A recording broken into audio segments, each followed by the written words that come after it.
Earlier today, we finally got the full release of the patch notes for Final Fantasy XIV patch 6.1, a newfound adventure.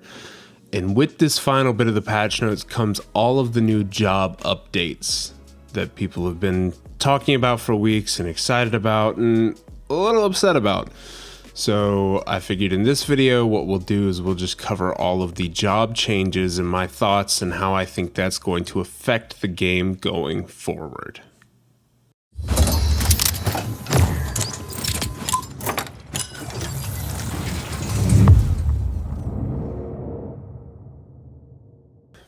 Okay, so the first change here, the very top, is all healers will now require lucid dreaming at level 14 instead of 24.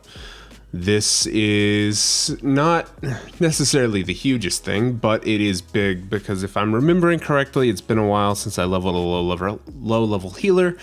There's a pretty big gap between abilities, between whatever your action is before lucid dreaming and lucid dreaming. There's like an 8 level gap or something like that. So having this at level 14 may help a little bit with that, or it may just, I'm not sure how bad mana management is down at lower levels, but regardless, this is a nice quality of life change. The Gladiator and Paladin changes here I really was not expecting. I've thought Paladin was in a pretty good spot since the last round of buffs in one of the previous patches, but after reading through these and talking to some other people, I think these are ultimately a really good change. So first off, with Iron Will, the recast time is being reduced from 10 seconds to 3 seconds. This is not just Paladin, this is all tanks across the board. You can now recast your tank stance ability after 3 seconds instead of 10. Just a nice little quality of life thing to make it a little bit easier. Like sometimes you get in an awkward situation where both tanks in an instance turn on their tank stance, and then you just kind of have to awkwardly wait 10 seconds on one of you to turn it off, and so that won't have to happen anymore. Clemency and Holy Spirit no longer interrupting action combos is so nice. They did a similar thing with Shield Lob a while back in 6.0. And it's just, it gives you more options for when there would be downtime. Now you don't have to just sit back for like 2 seconds and shield lob. You can run out, you can Holy Spirit, you can go back in and finish your combo. Same thing with Clemency if you need that. So the Requiescat change took me a second earlier to kind of realize what this means. So the way they've changed this here, this is just kind of a clarification thing for this later down here, but basically Blade of Faith is no longer a combo with Confiteor, and if you miss Confiteor, if you accidentally use your 5th Holy Spirit, your 5th Requiescat stack on Holy Spirit, it doesn't punish you by missing an entire section of your combo. You just don't get Confiteor. Same thing for Holy Circle with Holy Spirit and Clemency, no longer interrupts action combos. Confiteor now has a heal, a self-heal associated with it, as does Blade of Faith, as does Blade of Truth, as does Blade of Valor. Warriors, we're coming for you. Ultimately, I think these Paladin changes are really nice. They're mostly some quality of life things to make it a little bit less punishing if you somehow manage to drop off your Requiescat stacks, or you have like a weird downtime thing going on. You don't necessarily end up missing your entire Blade of Valor combo. That's kind of the biggest takeaway from this entire section here. That, and there's a lot more healing that is going to make Paladins a little sturdier than they were before. Now, the actual changes for Warrior here, same thing on Defiance, their tank stance. This is huge. Overpower is no longer a cone in front of you. Instead, Overpower is a normal AoE ability. And While some people may miss it, I think it's a very unique feature. I think that it's kind of cool and a little bit iconic for the class. However, it's so much easier to pull mobs now because you don't have to worry about like constantly moving around so that you can get as many of them as you can in front of you and then getting in the middle of them for your follow-up. So this is really good, I think. Now, I'm not a warrior player, so these changes to inner release may be lost on me as to what they do to fell cleave and decimate. But I've seen that people are happy with this. So Dark Knight got some much needed changes here. These are really good. Grit, tank stance, flood of darkness, potency is actually reduced. However, blood weapon now has stacks. Instead of just lasting for however many seconds it was before, 10 seconds, it's now 15 seconds and you have 5 stacks of blood weapon instead. The two bigger changes, which, I mean, that's pretty big in and of itself. Stalwart Soul, now acquired at 40 instead of level 72. This is pretty big because Dark Knights, until now, had one ability to spam in AoE pulls, and now they're going to have their combo at a decent level, at a reasonable level at that. Also, the change to Living Dead, I know some people memed on it at first. I think this is good, though. So now when you go into Walking Dead, you will also be able to restore HP with each weapon skill successfully delivered or spell cast, and the cure potency is 1500. So this is going to help a lot with making sure you get topped up and make sure your full health gets restored without just having to rely on your healers hopefully paying enough attention. So there should be a lot less deaths from Walking Dead after this. And then so you actually know when just a little bit more clear, whenever you're healed up all the way, Walking Dead will turn into Undead Rebirth, which will just be your general invulnerability status, and while under the effects of Undead Rebirth, you can't be lowered below 1 HP. These changes are really good. Again, I'm not a huge Dark Knight player. I don't find the job to be, personally, that fun. And I know a lot of people had issues with it. Now, I don't think this solves all of the issues with the job, but I think it is going to help a lot in moving it towards the right direction. Gunbreaker, all you got was the tank stance change. Sorry. Monk. A friend of mine explained this to me and why this is good earlier. So perfect balance can no longer be executed while under the effect of any beast chakra, and from how a friend of mine that's a pretty hardcore monk player explained it earlier, this is really big, simply because perfect balance is for your really big finisher type attacks, and similar to the Paladin change with making it a little bit more forgiving, this is kind of the same thing, because not being able to use it while under the effect of beast chakra, where you're going to be doing something completely different, it just helps to keep you from botching your rotation, basically. So this is good overall, being locked out of that during beast chakra. Dragoon. These are all really good and should have happened a really long time ago. Basically, across the board, animation lock has been reduced for Dragoon's jumps. As well as jump will now change to Mirage Dive when under the effect of Mirage Dive ready. Kind of get rid of one of those buttons there. Same thing with high jump. Get rid of a button. And hopefully a little bit less floor tanking here. I did see some people kind of curious as to why Stardiver was not changed similarly, but it's hard to complain about this across the board animation lock reduction.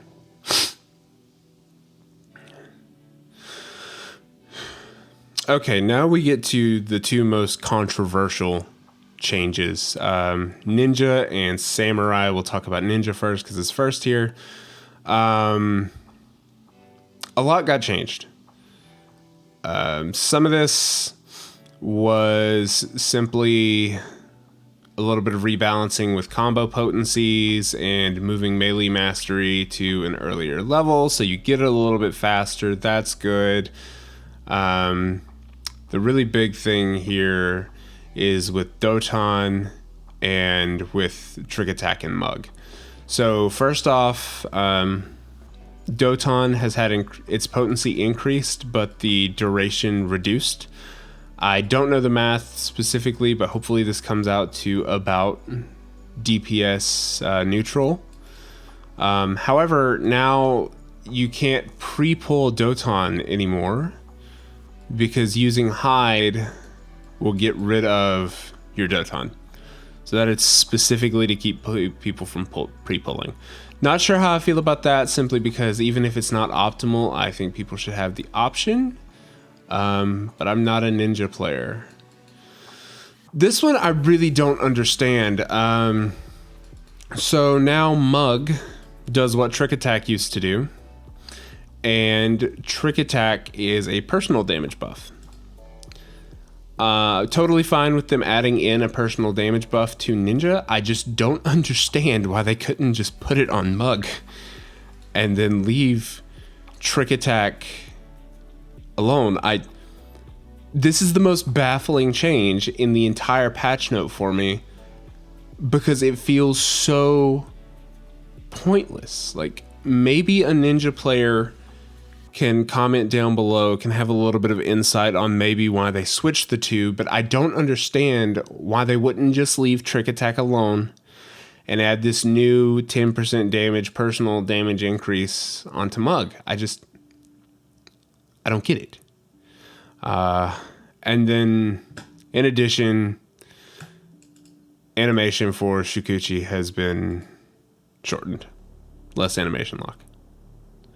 Samurai is probably the most controversial of all of the changes, simply because down at the very bottom, I think it was down here, Hisatsu Kaiten has been removed. Rest in peace. Fun, satisfying animation.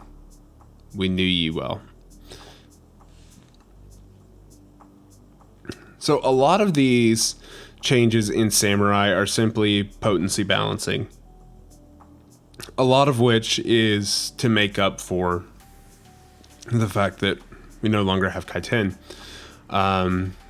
In addition, several EI jutsu, such as Midari Setsugeka,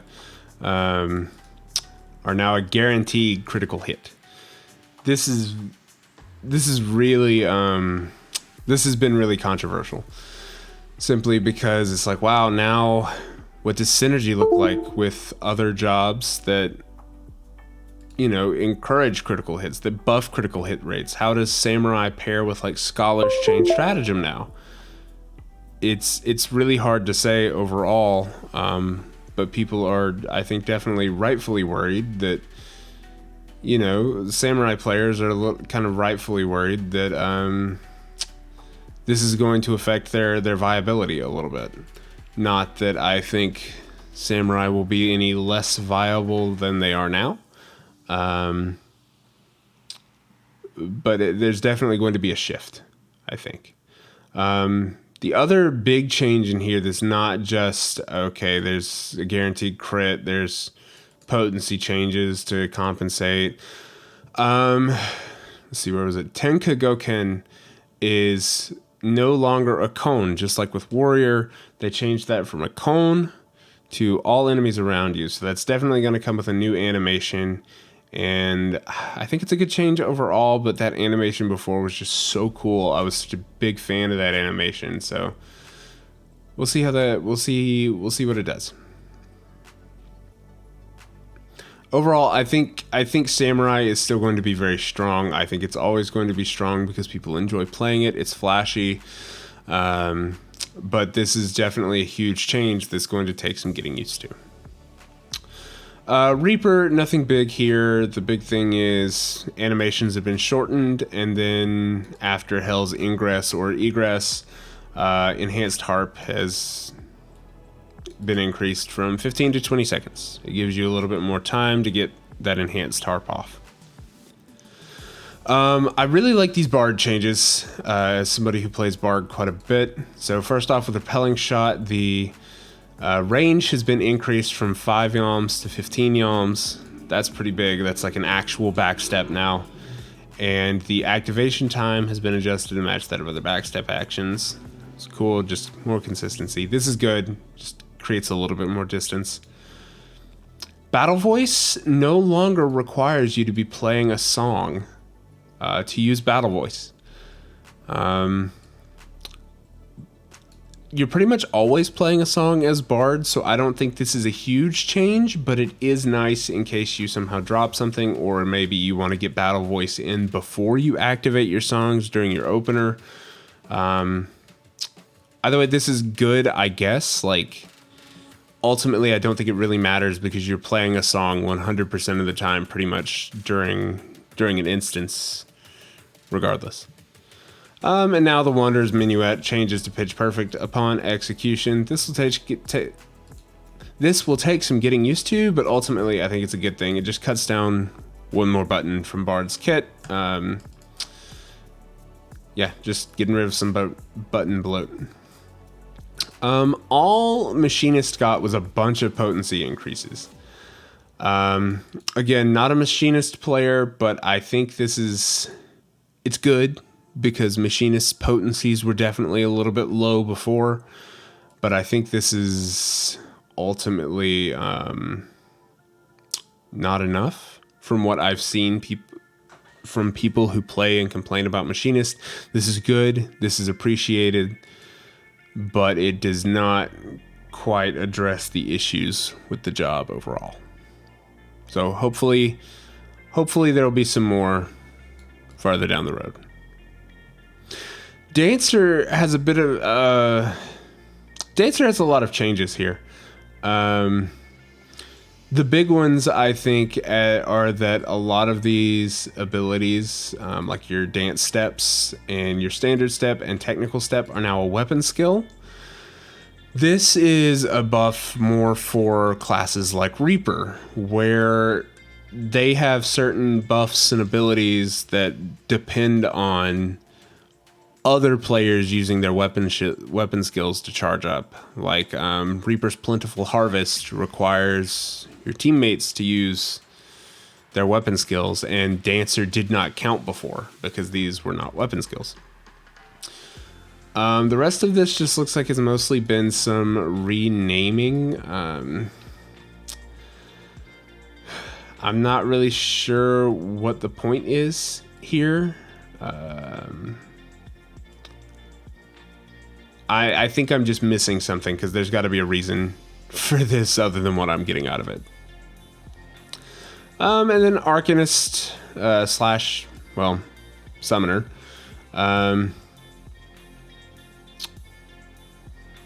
I don't really know how these are going to affect the job. There's some potency buffs here, some pretty decent potency buffs. 300 to 340, 340 to 380, 450 to 510.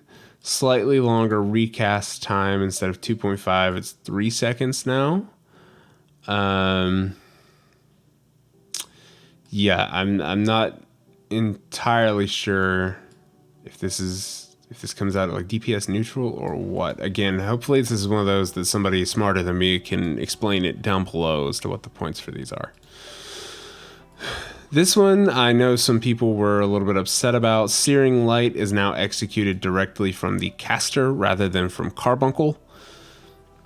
This is, controversial for a reason, is that Carbuncle really doesn't have anything to do. Carbuncle barely had anything to do before, and now you're taking Searing Light away. So it's kind of fun playing a pet class to actually have to position your pet and stuff, but clearly they're trying to move away from that for Summoner. Red Mage, animation for displacement is shorter. White Mage had some pretty big changes here. A lot of these are MP changes, which are good, because I know White Mage has had some MP issues recently. Reduced from 400 to 200, 400 to 200, 400 to 200. But the big changes are with the lilies. So first off, lilies are now added every 20 seconds instead of every 30 seconds. That's pretty huge, because now rather than getting 3 lilies, rather than it taking a minute and a half to get 3 lilies, it only takes a minute. You're charging lilies so much faster here than you were before. Also, Afflatus Misery has gotten a little bit of a potency buff here, which I know people are excited about. From 900 to 1240, it's actually worth using Misery now. Whereas before, I know it wasn't. You were giving up DPS to use Afflatus Misery, and now it is DPS neutral. Scholar has some good things in here. MP cost reduced from 400 to 300. That's always nice. Your fairy can heal people from farther away. Bigger sacred soil. The big thing is a big nerf to expedient, though. The movement speed portion of expedient will now only last 10 seconds instead of 20 seconds. It's ironic that this change was largely memed on before Endwalker released, and then it was one of the strongest job actions in the game. Astrologian Combust is now a 30-second duration instead of 18. That's good, I guess. I think that brings it in line with the other healers' DOT abilities, but this does not even come close to even acting like they're going to address the issues with the job right now, in that there are way too many buttons. Cards feel a little bit uninspired, and I mean, there's just so much unnecessary stuff going on with Astro right now in terms of the number of buttons that you have to press.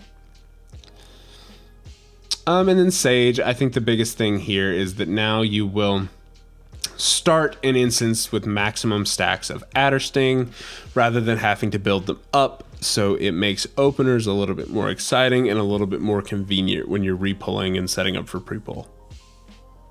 Well, that's it for us right now. That's all we're going to talk about today, are those job changes. Yeah, I'm not going to go into the PvP ones simply because I don't PvP, so my opinion is worthless there. What do you think about these, about all these changes? There's some really cool stuff in here. There's also some really questionable stuff and some stuff that just I don't really understand. So if I made a comment on something you think was wrong or you disagree with, please let me know down below. This is all my opinion. I have not played on the patch yet, so we'll just have to see how things go. Thanks for watching the video. Thanks for sticking around on the channel. Be sure to like, subscribe, hit the bell if you're enjoying these videos, and I'll see you in the next one.